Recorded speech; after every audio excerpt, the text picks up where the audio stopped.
When I would think about it as, and maybe you've coined this before in previous podcasts, but like parent equity. Like if the company's already up and running, you got to be really careful giving away equity and giving away control of the company, because if the company is going well, you don't necessarily want to give away equity, because you got to think about it as actual money.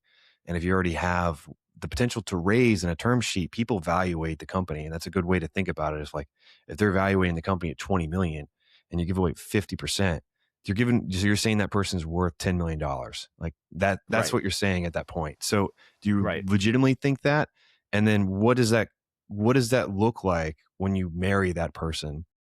Yeah. How is it going to look like in 10 years? And then how do you get out? And it's like all those Yeah. things you got to think about. And also making sure you still have control is a big piece. You got to keep control of the direction of the company, and it might destabilize the direction and the culture, given that now instead of having one parent or two parents, there's three or four.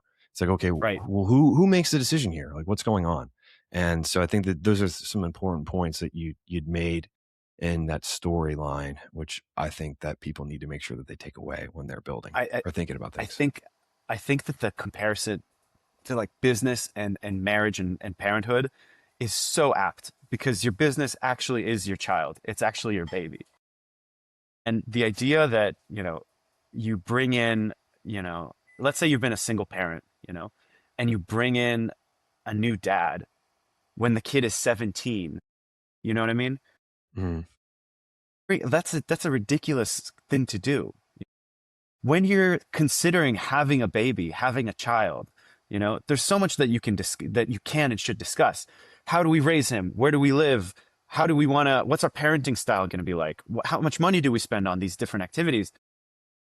But when the kid is already fully grown and you've raised him his entire life and he's walking, he's got a job, he's he's a functional member of society, and now you say this is your dad, you do what he says, you're not giving him any benefits, okay? You're harming him because that confusing, yeah. dad doesn't know that kid to that degree. And that kid doesn't respect that dad in that same way.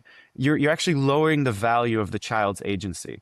And the same thing happens with business. There's a time when bringing in a parent or a mentor or a father figure, or whatever you want to call it, is appropriate. And there's a time where you have forgotten the value that you've already created. You are so used to being on, we say like on the, you're so used to being on the edges, right? You're so used to being in a just like in an unstable state that you have forgotten that you've raised this kid and he's a good kid. Mm, And that's the same way with your business.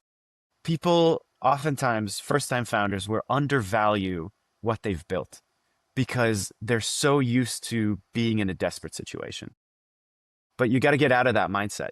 You got to get to a place where you do value what you've done. And if you don't value what you've done, other people won't either.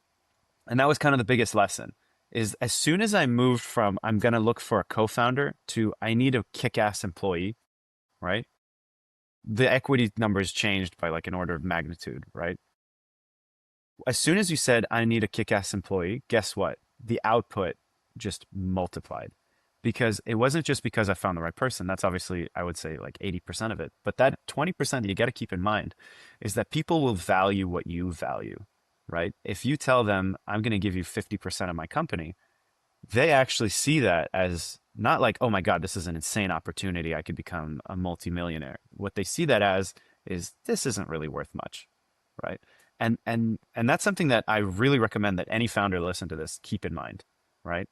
Know the true value of what you're doing. Sometimes you're in a place where it is 50% that you have to give away, and that's actually the right number. But for the most part, remember that sometimes less is more, and that the thing that motivates people is not, titles and money. And in fact, I would say if that's the thing that motivates the person you're looking at, run away. There's no amount that you're going to give them that's going to get kind of productivity that you're looking for.